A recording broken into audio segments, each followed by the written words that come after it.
Sa unang pagbasa kaning sinulat ni Propeta Daniel, gihisgutan dinhi nga nakita niya ang walay katapusan or ang usa ka tawo nga miduol sa walay katapusan ug gihatag ngadto kaniya ang gahom sa himaya sa langit ug ang gingharian aron alagaran siya sa tanang katawhan.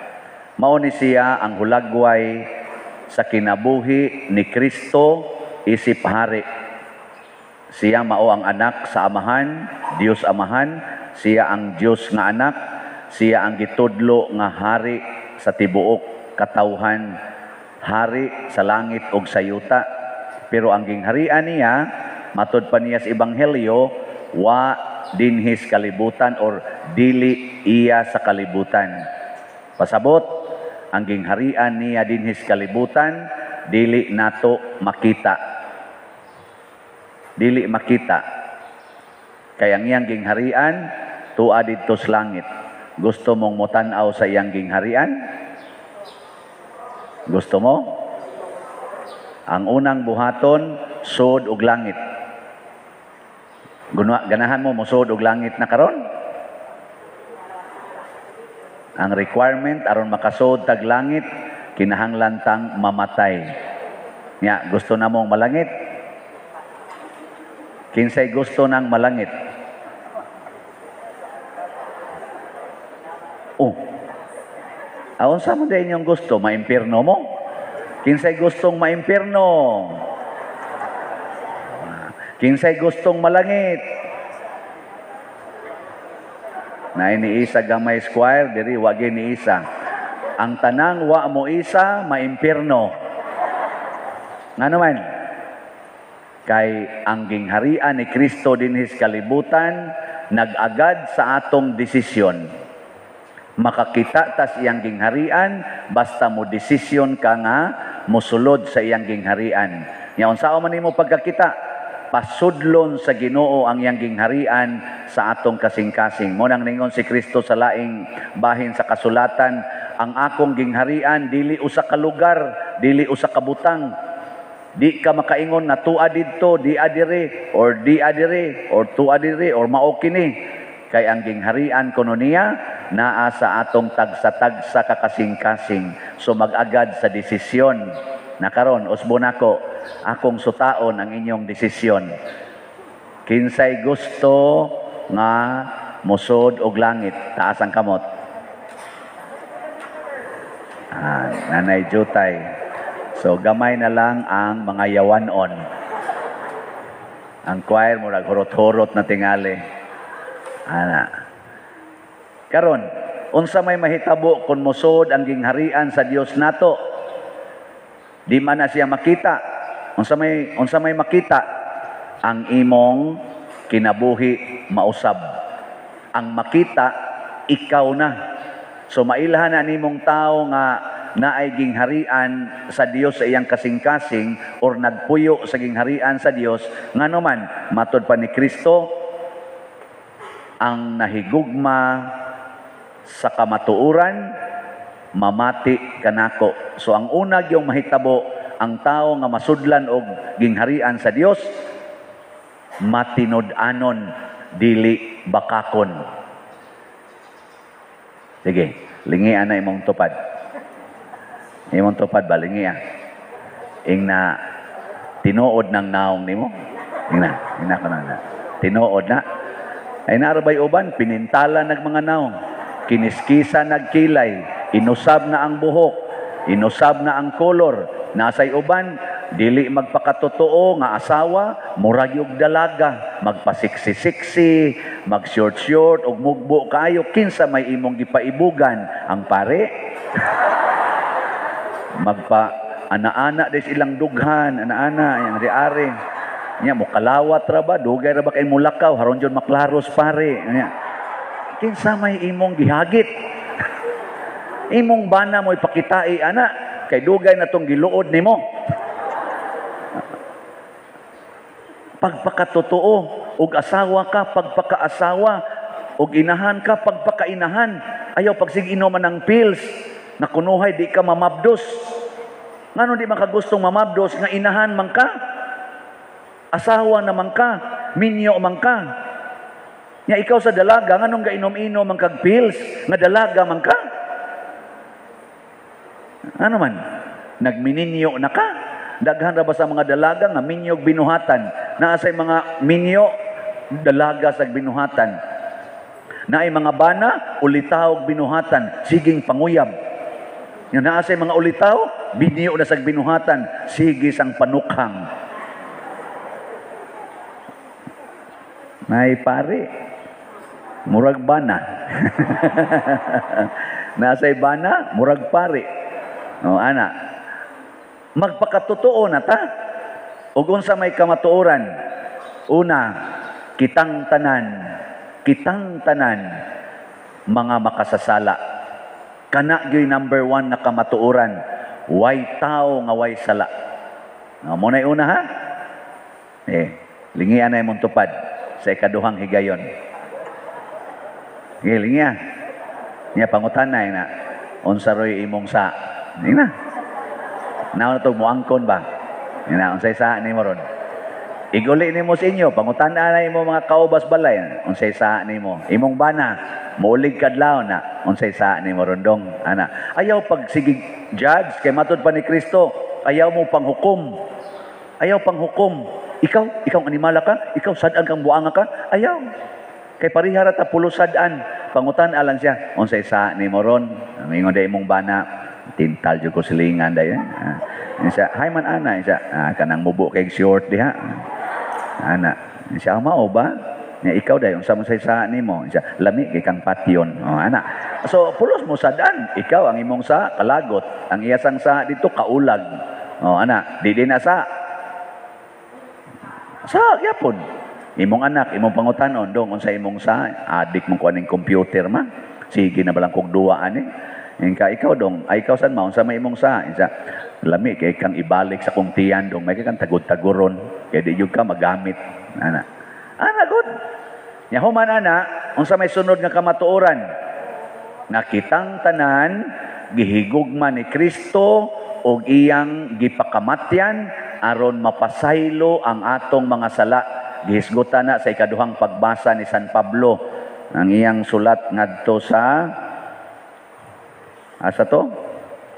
O di ay sa gipadayag di ay ang gipadayag giingon diri gihigugma kita niya og pinaagi sa iyang kamatayon giluwas kita niya sa atong mga sala gipakamatyan ta og Ginoo aron ang atong sala mapapas. Kinsa man day gahatag natog sala? Kinsa man? Ang yawa. Naay yawa ron diha tupad ninyo. Tuasad sa inyong balay. Naidaghang yawa dito. Naa sa cellphone, naa sa computer, hasta pagani diri sa altar, di ay yawa diri ron. Oh, unsa may ihonghong sa yawa nako? Ay kay tas ang humili kay alkansi kaning misaha. Jutera kay muhugan is kolekta ron. Wala na siya. Niya og tan-aw gyud nako mga arang-arang gyud kayong pagkabutang, ay nga din ayuhag humili ha kay para dakog ihog kolekta. Kana bang dadon ka ngadto sa butang nga gidili ni Kristo? Unsa may gidili ni Kristo? Ayaw gyud higugmaa ang kwarta. Tanang tawo nga nahigugma sa kwarta nadana siyawa bisag mosimba pa na. No. Nya kinsa man ning mga tawo nahigugma sa kwarta? Ang una gyud di na sila muhog kay kolekta. Di sana sila mamalit og slot.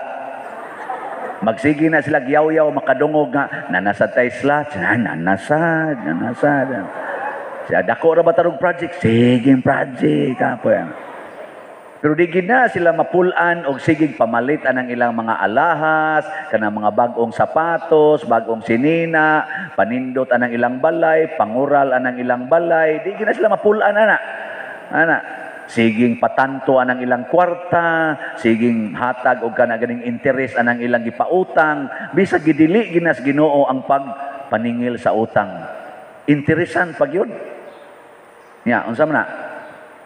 Masud pa mos ging harias Ginoo ana, natintal siyawa. Yang pare, sige sa gunahuna, dako baka ni Rog, kulikta niya.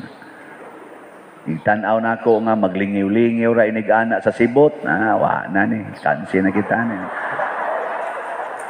Inigsoroy nga tos mga asirits, kay paupiron nga rig sobre, arang-arang man tanang sobre, kaya di mo nahulgan o kanang makabuslot, katong ng papel, sus, tulurasad kabuk mo paso din, kansi na kita niya. Pero maglinya gani, Lord, thank you in taon. Kana bang malipay ra gid ta basta kwarta na. Wa gani kwarta murag para nato lusno ang kinabuhi. Di na mao ha? Ang gingharian sa Ginoo dinhi sa yuta, gingharian sa kalinaw, gingharian sa kalipay, gingharian sa pagsinabtanay, gingharian sa pag-alagaray. Kinsa man ning mga tawhana ang makabuhat ani? Ang mga kabos, ang mga dato, di na mo alagad, manugo ra na, di sana makigsabot-sabot, makigpatay na. Kusog kay na mangilog, hastang parkingan nila, himuo nila dihas karsada, mamalit nagsakyanan ang karsada nga paras publiko mo iparkingan ana nila. Ilogo na nilang karsada. Naman, naapil mo ana? Ang yuta, dili na sila mo'y naghimo ana. Ang kuno na nilang yuta, kanang tuburan sa tubig, kanang mga water tables, di na sila mo'y gahimo ng tubig. Ang kuno na nilang tubig, ibaligya na nilang tubig. Ang kuyaw, ang hastang dagat, ang kunon, ako ning dagat. O nanaron, hapit na nagubat, kay inang kunay anang dagat. Gani mo naroy usas mga dakong issue aning ato mga politikanhon rong struggle ang atong ang tawag ana dito South China Sea or West Philippine Sea. Naglibog na ko anang hay tinuod ana basta inang kunay anang dagat, inang kunay anang yuta. Unya sa atong pagsigig pangangkon, giguba natong dagat nga hinimos Ginoo, giguba natong mga sapa nga hinimos Ginoo, giguba natong atong water tables, giguba natong atong mga bukid, giguba nato ang atong kalasangan kay sigit ang pangangkon, wa tay laing mahimo ang pagguba. Tanawa ng nangangkon sa ilang mga naong, guba ng ilang naong. Lingian ay mong tupad, tanawa ang naong ana wa ba magguba? Kiniskisa na ang kilay, inusab na ang buhok, gipaputi ang naong, guba na, gipalaygit, gipanglugtab na dito, gipangbasiktomi, inom ana mga chemicals na nga matay na ng imong mga healthy cells, ang imong immune system, patay na. Tungod kay nangangkon ka ana. Ang tanawa ng mga taong nangangkon sa ilang balay, ako ning balay, no trespassing. Tanawa ang naong anang balaya, mingaw. Idi tinod. Kana mga balay nga ang mga tao mangangkon sa ilang balay, mingaw. Ngano man, no trespassing man. Dako kay na ilang kural, taas kay ilang kural, dagko kay na ilang balay. Ang nagpuyo, 2 ka tawo, 3 ka tawo, mingaw. Nya wa pa gyud magtinagdanay. At tanawa nang wa mangangkon silang balay, kana mga squatter, labi na naglingkod at aprisdaan, hastang alegriya. Gikas buntag hangtod gabi, alegri kayo. Kumusta maron yung balay? Alegri o mingaw? Og mingaw, sa ato pa, buangon ka. Og pananglitan ganig alegri, pasabot, welcoming ka. Daghan kag i-welcome. O di ba? Musta matong simbahan ron? Mingaw, alegri. Butan man pare.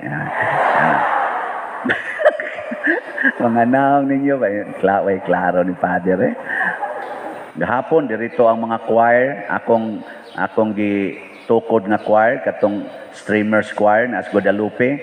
1985 may nagsugod ana. Ako'y ilang founder adtong panahona, kuan pa ko ato kay 36 years naman So 58 minus 36,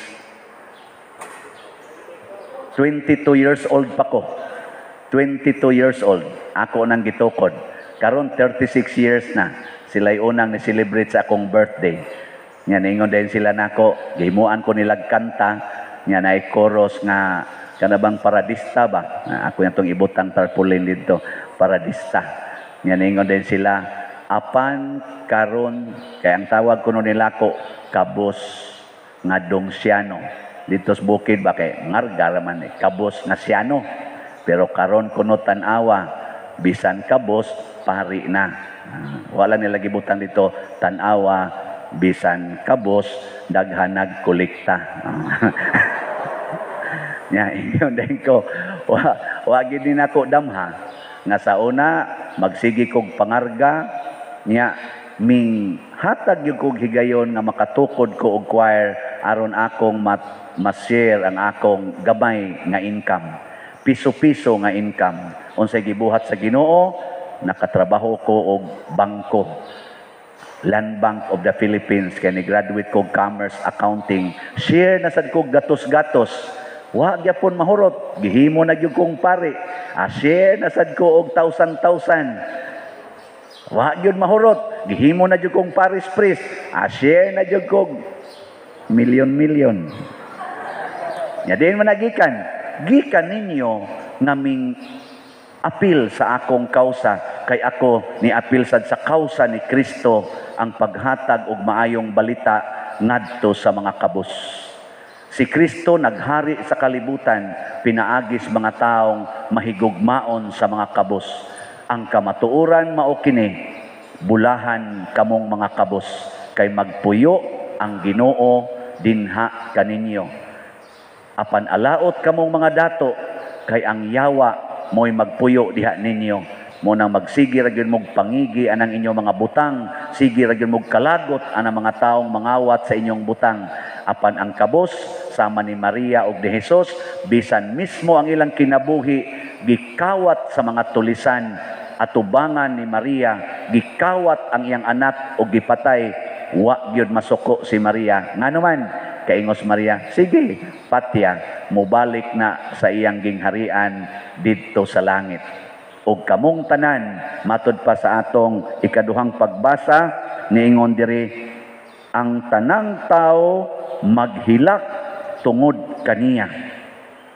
Maghilak, nga naman, hukman taniya, sumala sa atong belonging. Hain man ta na bilong, ni Kristong hari, o ni demonyo nga hari sa mga bakak, ni Kristo nga hari sa kamatuoran o ni Satanas nga bakakon. Nya inighukom na niya ana anha ta maghilak kun pananglitan i-rejecta. Apan kadtong maghilak kuyog ni Kristo dinis kalibutan, magkatawa sa wa nay katapusan dito sa langit. So manindog ta kadtong mukuyog ni Kristo.